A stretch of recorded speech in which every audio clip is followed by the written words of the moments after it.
বাংলাদেশে বিভিন্ন ধরনের বাঁশ পাওয়া যায়।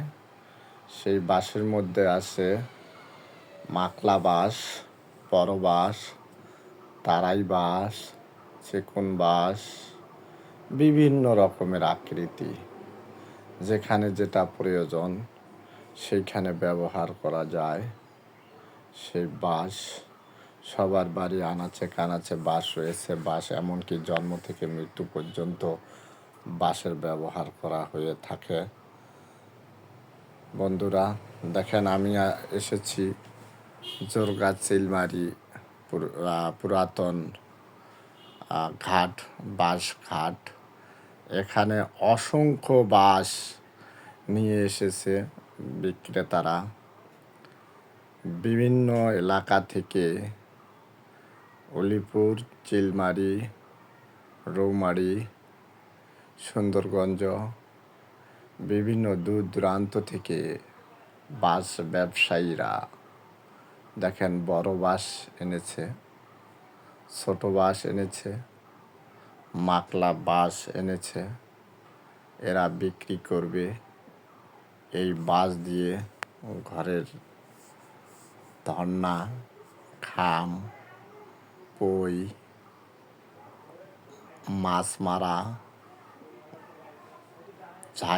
জাল মারার যে বড় বাঁশ, দাড়ি, গঞ্জ, বিভিন্নখানে বাঁশের ব্যবহার হয়ে থাকে।